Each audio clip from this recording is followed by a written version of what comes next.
Okay, so we're now entering the lab portion of our week 4 course tonight, and we're going to, this lab discussion and presentation is going to focus on the preparation of a budget worksheet. And so there's several steps that you're going to take that I'm going to kind of show you step by step. And then my plan is tonight to email you an assignment based on this data we're based on another set of data that I will send out, and it'll be tomorrow morning that I will send it out that you will work on. But this is the example that we're going to use for tonight. So generally speaking, the assignment, and I want to go over to the assignment because I'm going to try to show you the example, tonight is you want to prepare a divisional budget submission. You'll be using the template. The template will look the same as the information that I'm about to share tonight. You will estimate revenues. There's a couple of fee-based revenues that you'll be looking at, and then you will be making adjustments to expenditures. And then you will also, going to the narrative portion, you'll either have in there in the instructions, you'll have some particular expenditures that you need to adjust to reflect growth rates, and you'll need to forecast. There'll also be some just additional budget instructions, but your goal is that you're going to be asked to hit a certain target with respect to the overall amount of general government funds. And that means funds that revenues that you're not responsible for collecting in this division, i.e. you're not collecting from fees that you're charging specific to this division for the upcoming fiscal year. But everything will be gone over to more detail in the assignment, which will go out tomorrow. And again, you will have until midnight or 11:59 p.m. on Monday, February 14th to complete this exercise.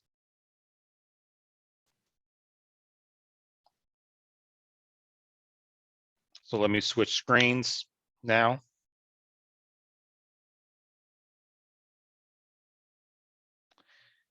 And everybody should see the data set screen. I have the one change I've made from the one that I sent out earlier is that I have highlighted the borders of the cells to work more with. This is typically what the accounts look like when you're working with them in more of a data sheet formation. And you will see here that these all correspond to the same division. And the key in that division is 176, division 176, which in this example is the outdoor programs division of the Parks and Recreation Department. So I actually just pulled some old data from work to share with you. It's all public information anyway, so thought it would be helpful to do that.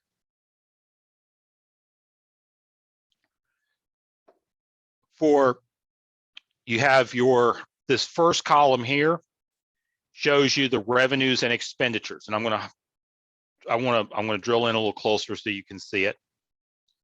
The first column, A, is your revenues and expenditures. So that indicates if this account line item is a revenue account or an expenditure account. The next is the division number. What you will notice is that the division numbers for revenues are different than those for expenditures.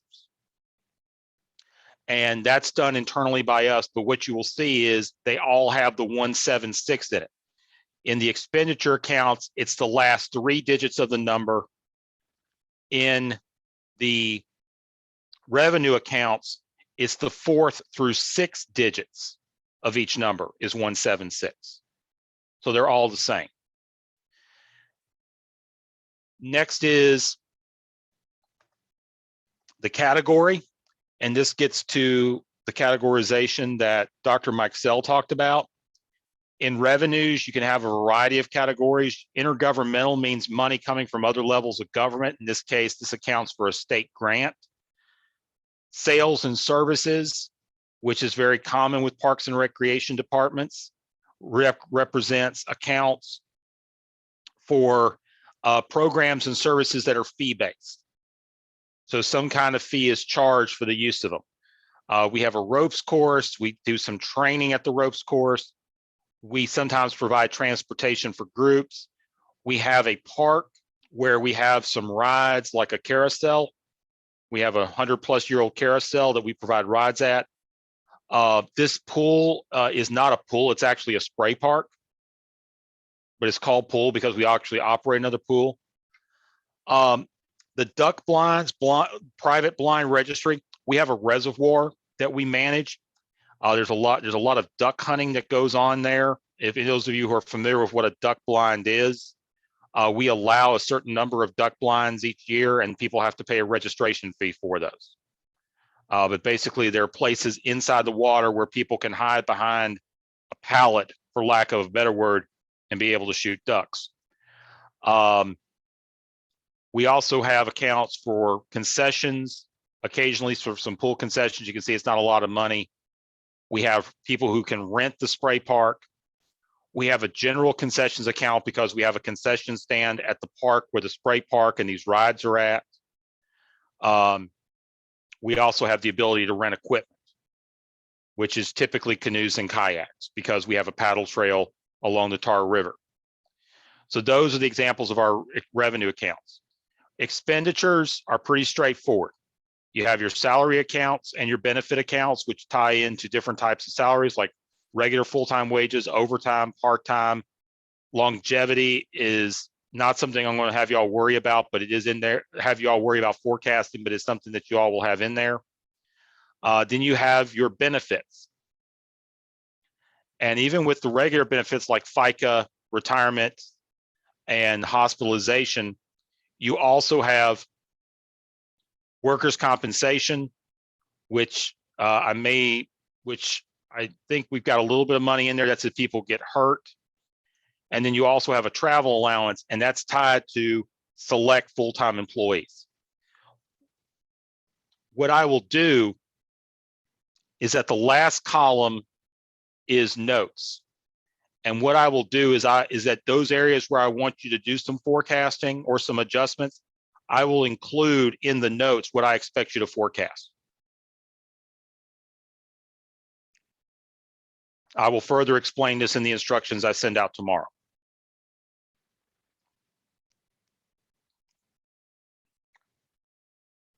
Then you have your professional services, which in this case is temporary help,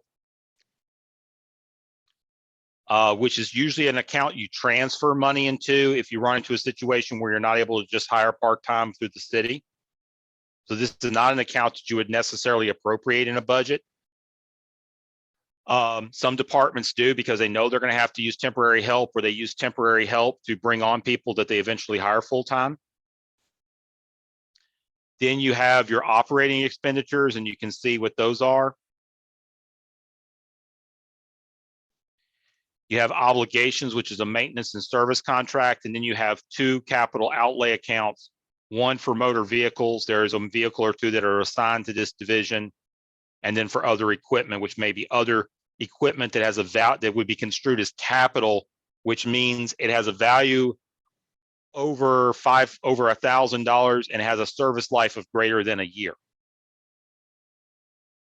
That's our definition of capital equipment. Certainly applies to motor vehicles, but can also apply to canoes, kayaks, or anything else like that. And also sometimes applies to computers. So that's what the accounts represent. Then you have the financial data. And what I have done is done similar to how we do it here, which is that we look at the 3 prior years. So that would be fiscal year 19, fiscal year 20, and fiscal year 21. We look at the actions. And again, what we're interested in is what they actually spent or what they actually raised in revenue in these particular years. As you can see, like for example, in revenues for ropes course, these numbers look pretty good. 21 does not, and that's because of the impact of COVID, because we pretty much had the ropes course closed. Now, you may be asking, why are these negative numbers? Well, in our system and in most systems, revenues are registered as a negative number. So when a number, just for clarification, when a number has parentheses in it in Excel or a minus sign in front of it, that means it's a negative number. But if it's a revenue, that means the amount of revenue generated. If a revenue is positive, then that means you've got a problem because that's either a bookkeeping adjustment or some kind of payment that you've had to make out from that revenue line to refund somebody. That's not what you want. You want this number to be negative or zero if you're not going to collect anything. From there, you see that then we have the adopted level for the current fiscal year, the revised, which reflects any adjustments due to transfers or amendments, year to date, which is as of the end of December. So this is 6 months into the fiscal year. So this is halfway through the fiscal year that this money has been spent. The encumbrance indicates money that has not been spent but has been encumbered. You do not see this with revenue. Revenues are not encumbered, but expenditures are. And what an encumbrance means, and this is kind of a prelude to our discussion on accounting next week, is an encumbrance is where monies have been allocated to fulfill a requisition or a purchase order. So per the budgeting and accounting standards in North Carolina and in consistence with overall general accounting principles, when you have this system of accounting, if you are anticipating and you're prepared to execute an agreement to purchase something, the first thing you do is you submit a requisition. And some of you probably do this in your own work. When that requisition is entered, it automatically holds the amount of money available in that line in the budget for that purpose. So that money cannot be used for something else. It becomes unusable. So it has not been spent because you have not received said product or service. You don't actually expense it. You don't actually apply it to the year to date until you've actually paid it, but it's in holding, it's being held so that you can't spend it on something else. So you would take the information from K and L and then you would subtract it from J, which is your revised or your current budget number, to give you M, which is the fiscal year 22 remaining. So that's how much budget you have remaining in the current year. The next two fields are fields that I'm going to go over how you would calculate, and then you will do it in your example. The first year is column M, which is the fiscal year 22 end of year projection.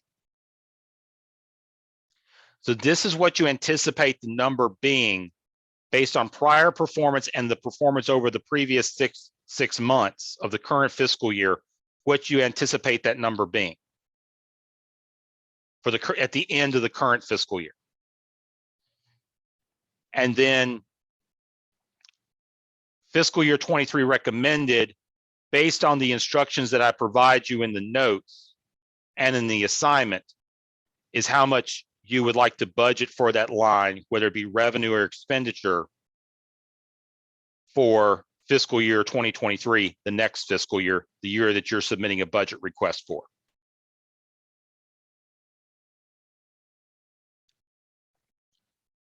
The notes will be where my instructions are, and then there will be a column Q for justification. And this is where I will ask you to provide some additional information.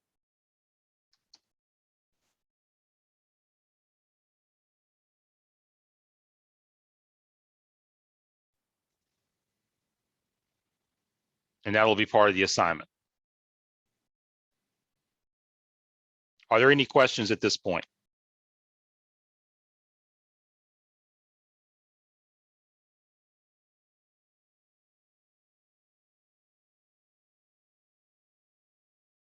And Brittany had a question, and I'm assuming this has to do with encumbrances. Would that include contracts to items that will be purchased in following years? Brittany, is that what you meant by encumbrances? Was that encumbrances or something else? Yes, sir. When you were talking about requisition orders. Right. When you have a contract for a given year, at the beginning of that year, you're going to issue a requisition for the total contract amount. And then you will pay on it. More than likely, you'll pay on it incrementally over the year. Like on a copier contract, you pay for it on a monthly basis, but you know how much the contract is going to be for the year as a whole. And that's how much you would make the requisition for. And if that's the only contract, say, that you have in that budget line, then that's likely going to be the total amount of that budget line that's going to get encumbered.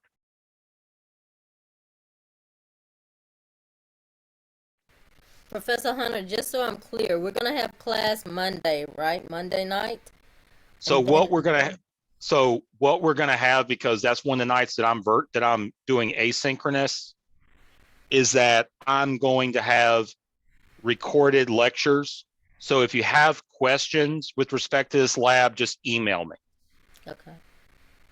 And then the project or the budget worksheet assignment is due that night by 11:59, correct?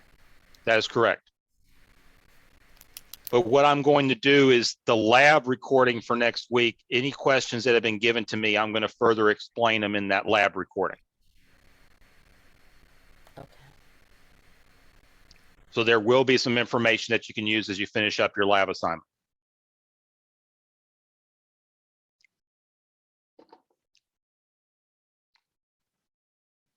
Okay, we're going to move on now. I'm going to shrink it a little bit.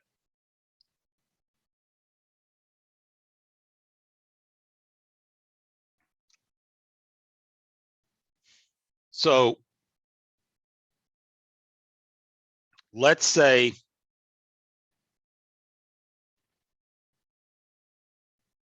let's say I put a note in for rope score. Let's say I put in a note for state grant, and that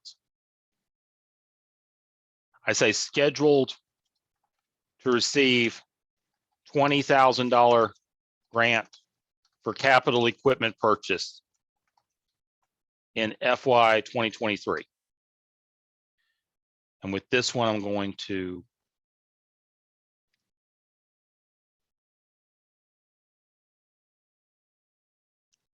so what that tells me, I don't have any money budgeted. I don't expect to receive any money. So I leave these fields here, the remaining and the projected at 0, but I change the recommended to negative 20,000. But but I have here that I'm being told that there's going to be a capital equipment purchase. So I need to offset that with an expenditure. So I go down to other equipment.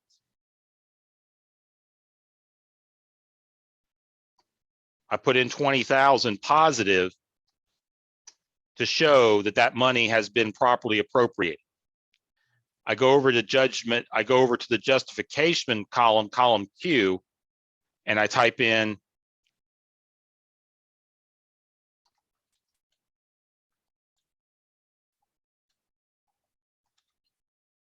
funds for capital expenditure funded by grant.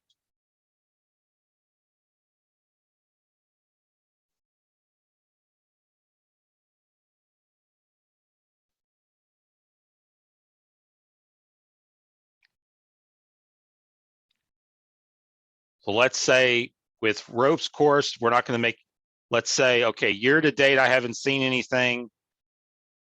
I had budgeted 2,000. And let's just say I put in the notes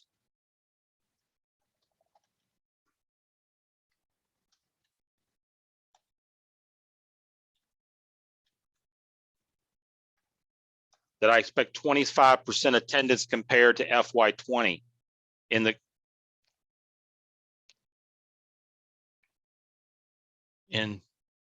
FY22 compared to 20, but I expect 100% attendance in FY23. So here, currently I have a year-to-date of 0, but I'm expecting 25% attendance because we're going to reopen it in the spring. So what I do at the end of year projection is I take this amount and I do an equation. I equal FY20, which is 3960, times 25%, or 0.25. And that gives me $990. And then for recommended, I take that amount and I equal it to FY20 to show that we expect 3,960. Could you do that equation one more time, please? Sure. It's equal, you select the cell and it equals, I've said compare to 2020, so I'm comparing 2020. So I take the 2020 number, which is column G, so cell G3, and I multiply it by 25%, or because it's 25 100ths, 0.25. That gets me 990.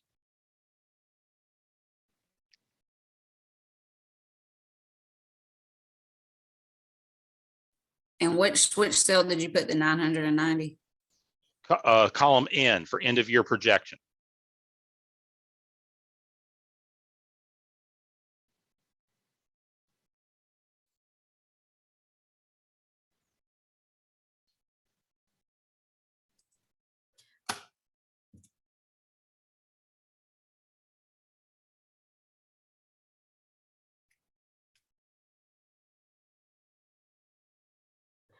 Can you do the second one again for the recommended?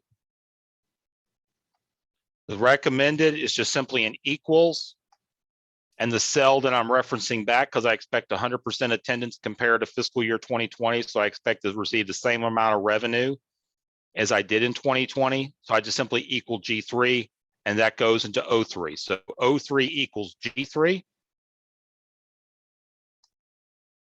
gives me 3,960.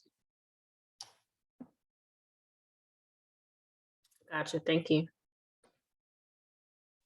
And a question with the expecting 25% attendance. This is like, you would ask departments kind of based on their expectations, right? I mean, Right, we're not for the exercise, but you're not in charge of like making those predictions of like percentages yourself, are you? Usually not. I just want them to be realistic. But I'm going to help y'all out and give you what the expectations are, because I don't just expect y'all to come up with them on the fly. Because you don't necessarily know anything about this given department. But I want the exercise results to be consistent.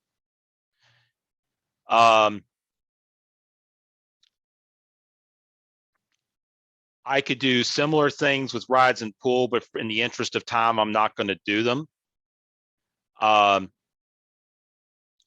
For duck blinds, let's just say I say that I say increasing fees 10% in FY23. I need to adjust my end of year projection because my end of year projection is already over and is already over. And I have fiscal year 21 that says I made 650 in 2021. I'm already over my projection by $50 because it's a positive number. So here, what I'm going to do for my end of year projection, and either one of these is correct, but at the very least, I should change it to the amount of money that I've received, which is negative 550.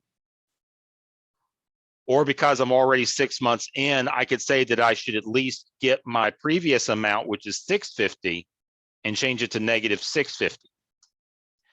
And if I know that I've gotten 650 this year, and I'm increasing fees by 10% next year, I do an equation for fiscal year 23 recommended column O, which equals what I expect to receive this year, which is column N, and multiply it by an increase, which means it's 10% added, so it should be 1.1. Because if you increase something by 10%, you're comparing it to 110% of the previous value. Or in this case, 1.1. So 08, cell 08 equals cell N8 times 1.1. And that gives me $715 of revenue.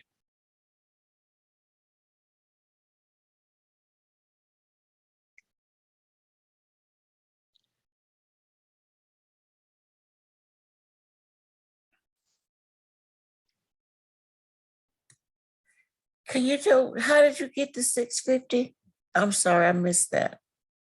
Sure. So there are two correct answers in this case with N8. I can either say that I'm definitely going to collect the revenue that I've already received year to date, which is K8. So it could be negative 550. And this is where forecasting can be there are variances in forecasting. So it's not necessarily true that all forecasts are going to come out the same. So I want, as long as I can see how the forecast is made, I can justify it. So I could either say it's equal to the amount that I've already received, which is 550, or I can look at prior history and see that in fiscal year 21, which was the previous fiscal year, I actually collected $650 in revenue. So in this case, I'm going to go with the higher number. So what I do is I go back to N8, and which is the fiscal year 22 end of year projection, and I do an equation of equal H8, and that gives me $650 in revenue.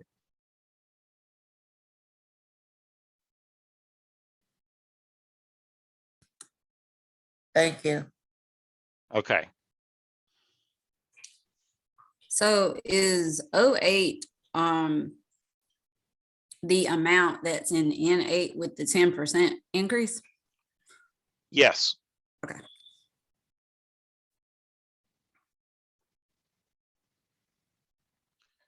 So I'm not going to change any other revenues for this exercise.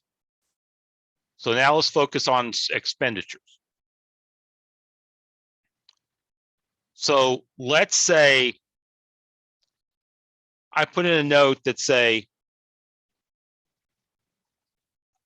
salaries to increase 3% compared to FY22 end of year projection. So the first thing I have to do with an expenditure is calculate the end of year projection.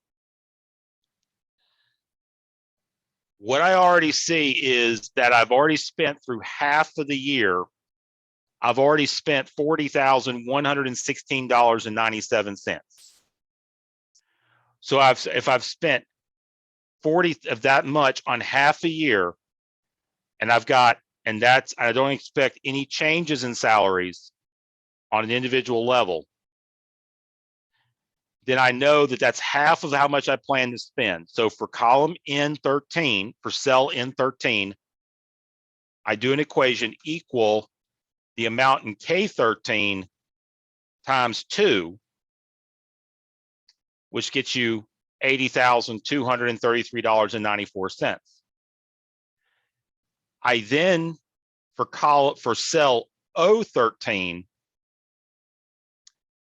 I have to take the value in N13 and increase it by 3%. So in O13, I do an equation which equals N13 times a 3% increase, which is 103% of the value of N13, which is 1.03. So it's N13 times 1.03.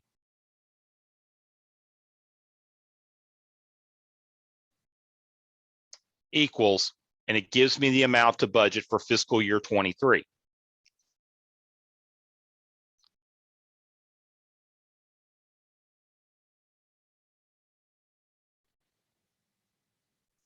Can you walk through that one more time?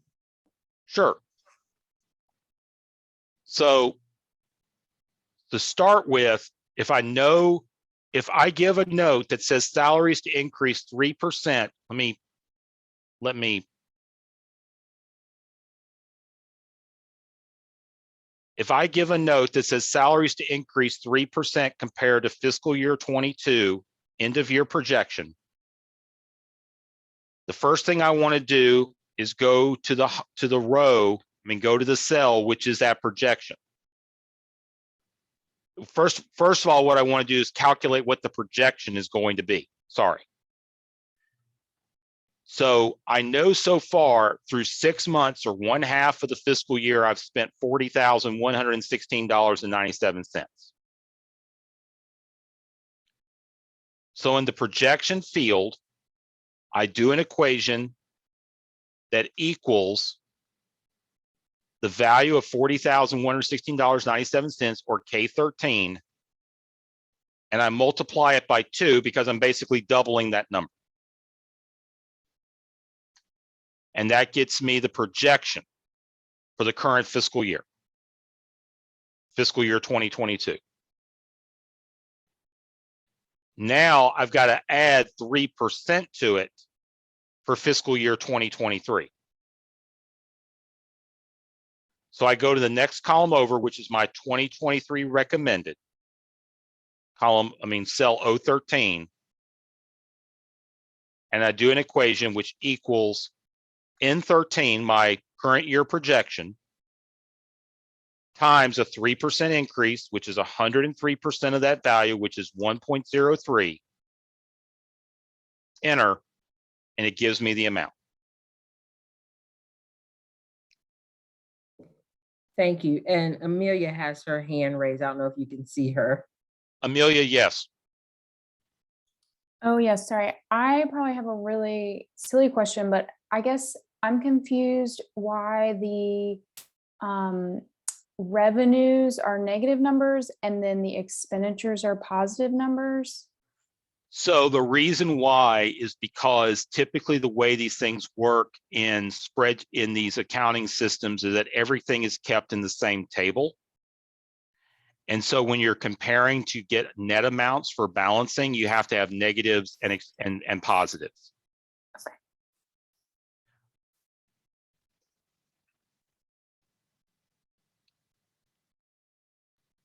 That's just the people who build this stuff, just keeping everything in the same table. Yes, Jacqueline. Yes, I thought this might be a good time for my question too. So if you look at the duck blind item, and I think that I should probably already know this, but so if in column M, there's a remaining amount, and that's because the revenue is more than what was in the budget. That's correct. So you Okay. see here that K8 is 550, which is what we've received year to date. That's negative 550. The budget is negative 500. So if I subtract negative 550 from 500, you subtract the negative number, it's the same as adding a number. Properties of addition, properties of subtraction and addition. And that gives you with a remainder of 50, which means you've over collected for that line compared to budget. So for revenue, that column means like a surplus that you have. Correct. Okay, thanks.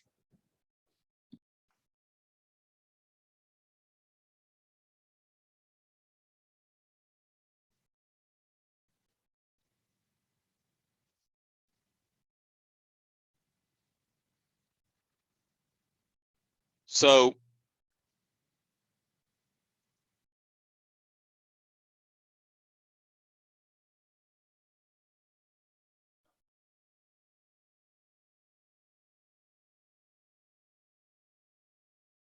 there's going to be some other instructions that I will give with respect to salaries and benefits. That'll be very clear. And if you have any questions, we'll cover them, and I may cover an example. Yes, Kayla. So since the for the duck hunt thing that you just did, since that one shows up as positive since it's remaining, if it were an expenditure and you would that part show up negative? That's correct. Like if you look at wages longevity, row 16, you'll see that the year to date is 5,226.51. The budget's 5,050.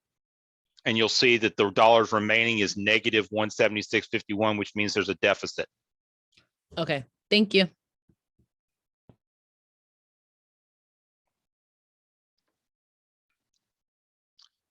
So let's go to another example.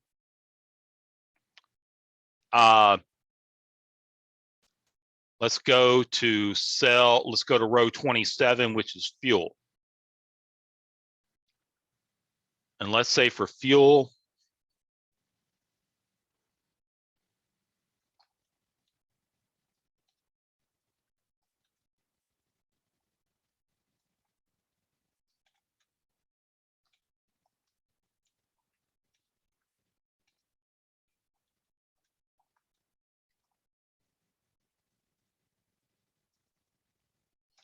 so on this one, I say usage is reduced by that usage has been reduced permanently by 50% of budget, but we anticipate a 10% increase in fuel cost in FY23.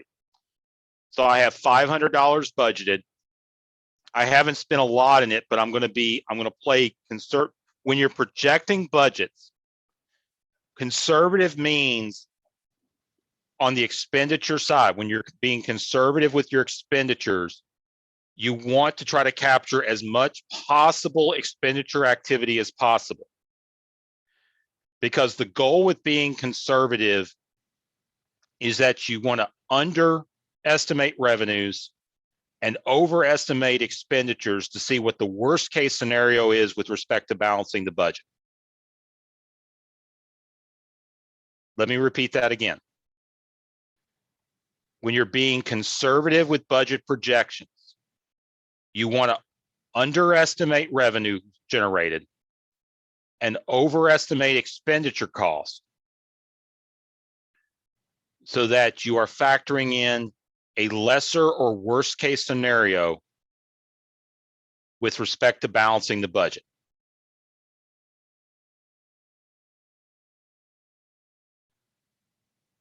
So in this case, what I'm going to do with the projection field, which is N, is I'm going to assume that even though I haven't spent a lot of money in fuel in prior years, columns F through H, that I'm still going to spend half of my fuel budget that I currently have. So that equals the revised fuel budget of $500, which is J27 times 50% or 0.5. And that equals $250. So that's how much I project for the current fiscal year. Now, from that number, for next fiscal year, for fiscal year 2023, I need to add 10% because fuel costs are going to increase by 10%. So I go to the next cell over.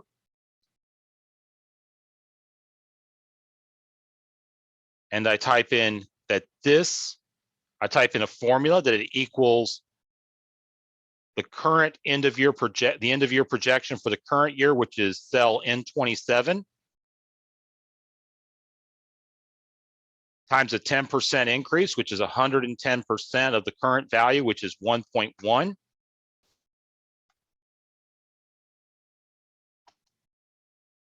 And that gets me $275.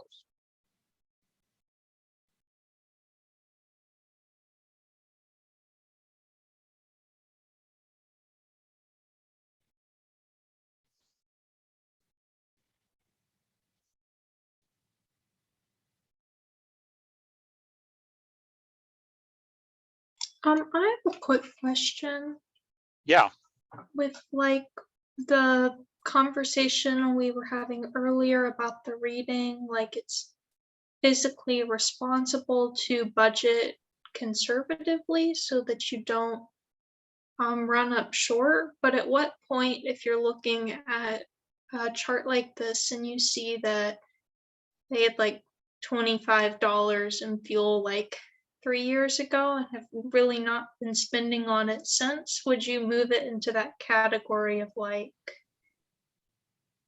we should reduce this because we're overestimating to the point that it's like difficult to justify? Because just the difference between like 25 and 500 seems like quite a lot. No, that's a good point. For dollar amounts, and it honestly depends on the size of the government. But my rule of thumb is this: if the dollar amount in the line item is less than $1,000, you don't worry about it. However, when the dollar amount gets above $1,000, that's when you need to make adjustments, as you point out, to reflect the actual activity. So for example, let's go to utilities. Let's say I tell you to adjust per prior year trench, per prior year activity. As you can see here, utilities have gone down in the prior 3 years from a little under 4250 to basically where they're at 2440 and 2340. And the main reason for this is the main utility that they use is water for the spray park, but they finally made some fixes to correct that. But we're still budgeting. I've got 6,000 in here to start. Now that number should really be 3,000. That's an error on my part. I don't know why it's at 6. But I didn't look at these cells individually. So that was just a review error on my part. But you can see the total is 3,000. So if I've got 2,400, so far for 6 months, I've spent $1,100, a little over $1,100.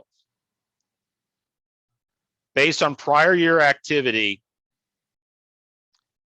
I could be safe in saying that based on the fact that through 6 months, we've spent $1,112, that I'm going to probably spend close to double that. And this is, I don't do an equation here. I just do a off the top of my head estimate. If I've spent $1,100 and over the last 2 years, I've spent close to $2,400 each year, then I'm going to adjust the current year end of year projection to $2,400. And then I'm going to do the same thing for fiscal year 23. And this is where, as an analyst doing this kind of budgetary financial work, you kind of have to work a little bit off the seat of your pants. Because if you sat there and you did equations and such for every account, one, it may be too exact that you get it wrong because of a variance that could happen. Like it gets really hot and you use more water than you plan to, or some other reason. So in these circumstances, when you're working with them, as you do more of this work, you can kind of look at the numbers.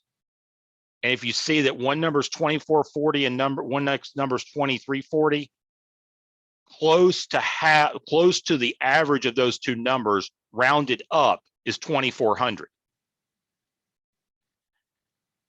And if I look at my current year and I see that I'm under half of 2,400, which is 1,200, if I'm under that 1,200, then that means that I should come in again at the average, close to the average of these two numbers, which is 2,400 for this current year.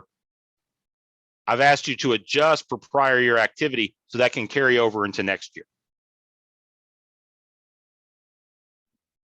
So is it safe to say that when you're making a projection, you should look at not just your year to date, but also prior years and kind of come up with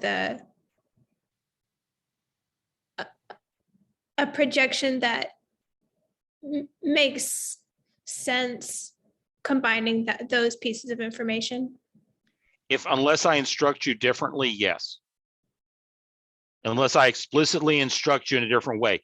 And the challenge that I have with this information is that we're still overcoming the effects of COVID, where we shut down certain facilities, where we would not have incurred expenditures in certain areas because we weren't providing services due to COVID. And this is going to be the challenge for the next couple of years for every municipality, because they're going to have to look at historic data and then augment it or adjust it to reflect the fact that they're bringing back services.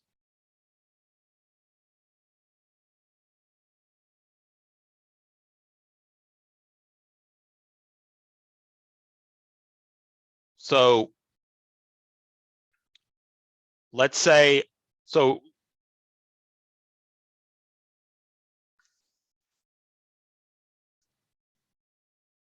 let me find another one. One more.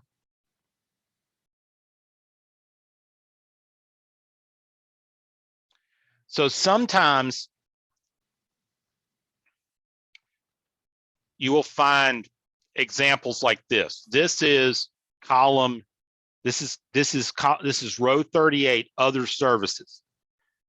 What you will see is that I, which is the adopted, has 0 in it. When it was adopted, there was no money in it. But it's been amended to the amount of 60,146.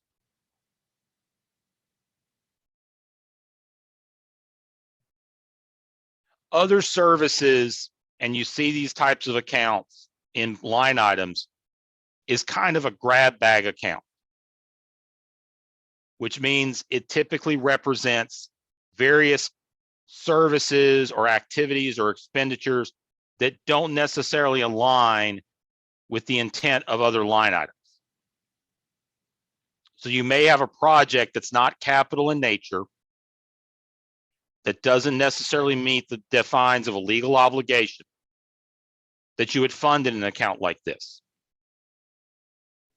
And so what you do here is, I would write, but you have to adjust your projection to reflect the fact that this money's been appropriated. So if I give an instruction that says FY22 funds will be spent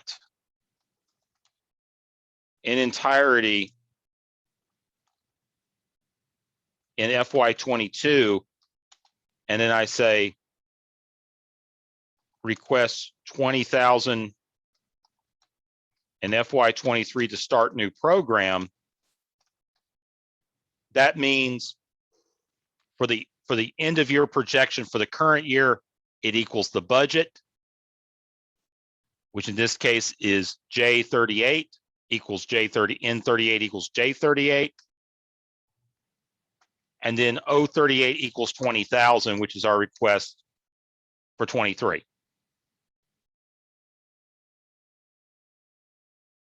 And the new program would still fall under other services instead of getting its own line item? It depends. Yeah, it depends upon, we're not getting into establishing new line items with this example. But certainly as you become more comfortable with doing budgets, you could add a line item for that new program. But it could be a pilot where you simply just want to try it and you don't necessarily establish the line item because it may not work.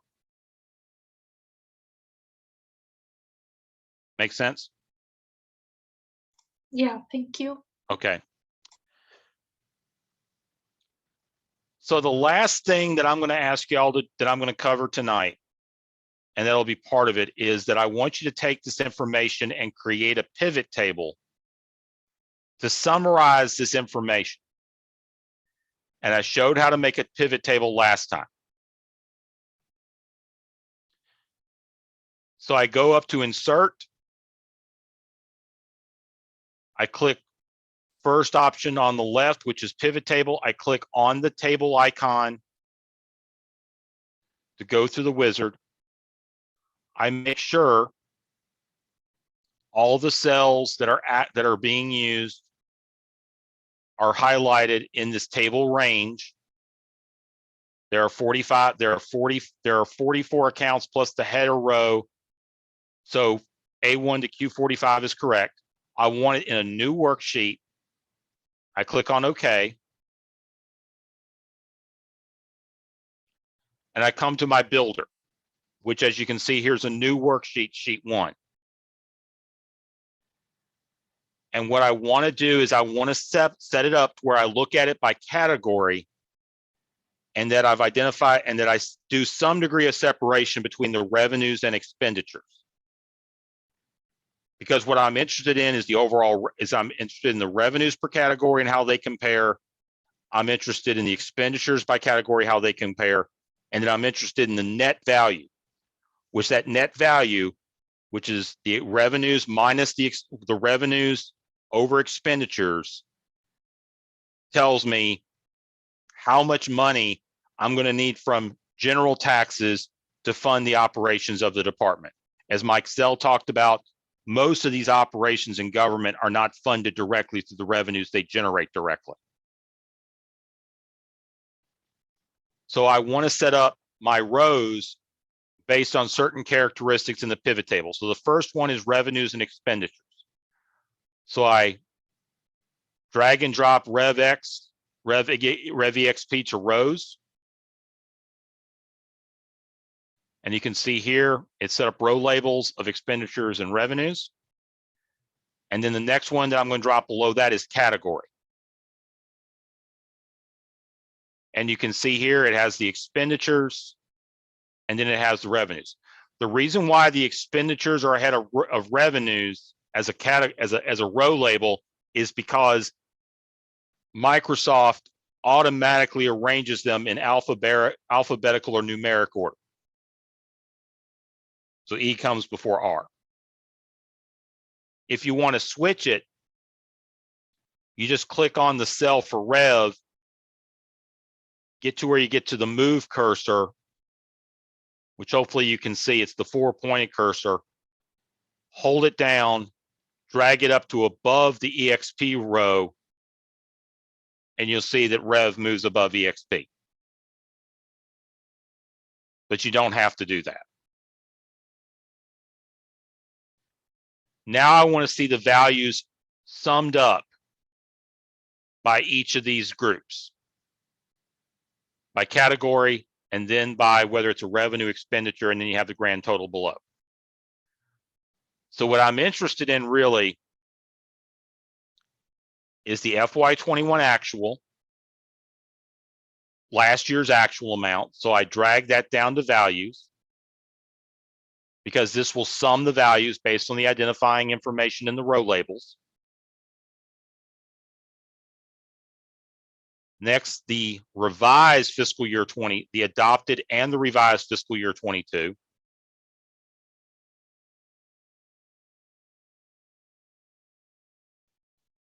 Next, the end of year projection for 22. And lastly, the recommended for fiscal year 23.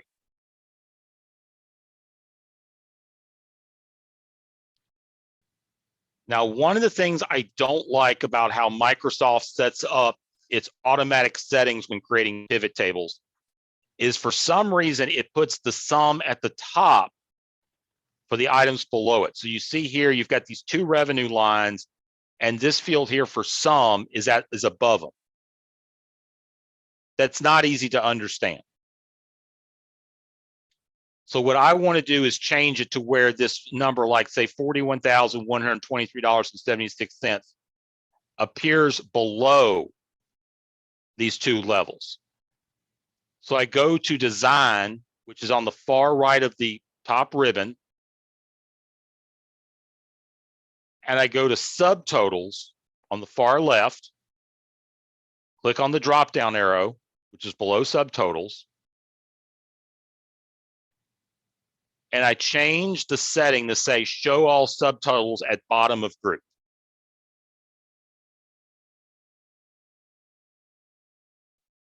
And as you can see there, it creates another row for revenue total and moves it to the bottom.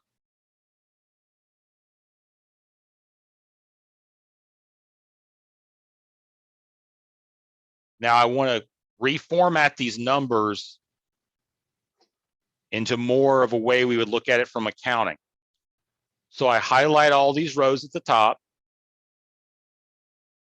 I go up to home and I click on the comma icon.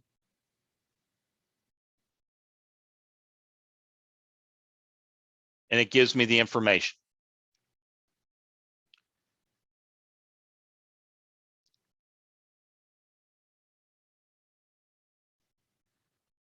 So from here, what I see is this. I see the sums for each category of revenue and expenditure.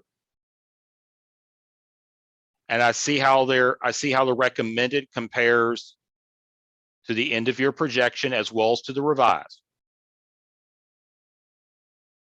and to the adopted. And what I see is total revenues recommended is about 62,175. Total expenditures is 269,905 or 906, which gives me a grand net balance or expenditures greater than revenue because it's a positive number. If it was a negative number, that means I collect more in revenues, but it's a positive number, so I collect more, I have more expenditures than revenues. In other words, I need a general government subsidy for this division of $207,731. Yes, Carolyn. I guess that's just what I wanted to ask about, why you would want to build the table in this way where you only have the revenues just for that department versus the expected revenues the department would get from like Because which, state or local taxes. Because right. wouldn't that inform how much they would want to spend, or is it better for them just to say we want to spend this much based on the services we want to provide and then take that number to Well, the whoever's giving them the tax money and be like, hey, this is how much we need. so Like- this has to do with how the money is actually allocated. So in North Carolina, money that is collected at the local level from property tax, as well as money that is distributed from general sources from the state to local government, like sales tax, are not specifically allocated for a particular purpose. Now, in some states, you may have those types of allocations, but that's not the case in North Carolina. So as a result, when I'm balancing a budget, when you're working in North Carolina and balancing a budget, what you're looking at is you're going to have so much money, you're only going to have a certain amount of money that you can project in those general sources of revenue. And you've got to balance that upon the need of departments like this one that are going to spend more money than they're going to make. So what I can do, like if they're saying that their proposal is 207,000, is a net of 207,730, I could give them a target and say, all I can afford is like say 175.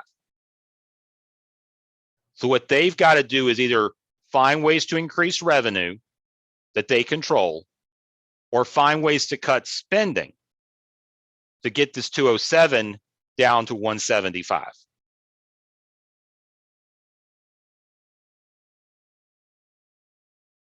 And that's where the balancing challenges come into play that Mike Zell talked about with those 8 points in his book.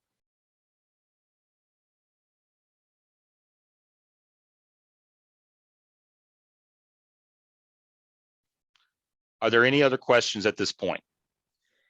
Could you please explain again what is the grand total? The grand total is the sum. So the way that pivot tables work is that it's a nesting table. So we've identified two subgroups of rows. So the first one is by the line for revenue by category. then the type of account, which is revenue or expenditure. So rev total and expenditure total are subtotals. Grand total is the sum of the subtotals.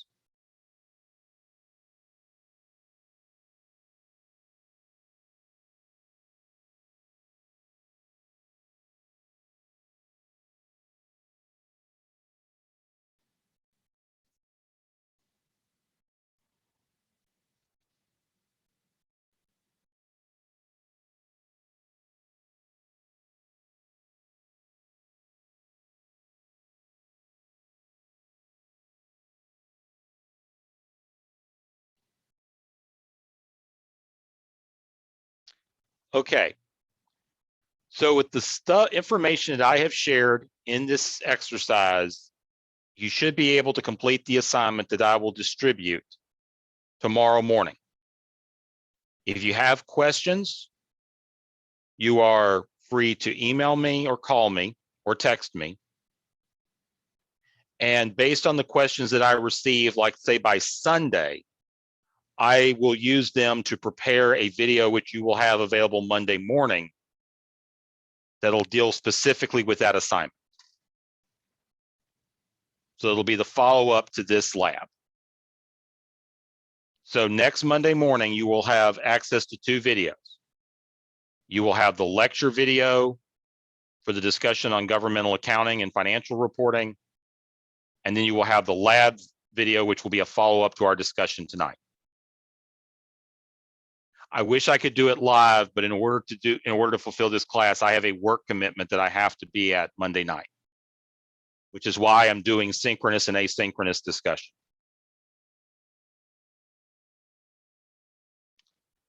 Are there any other questions?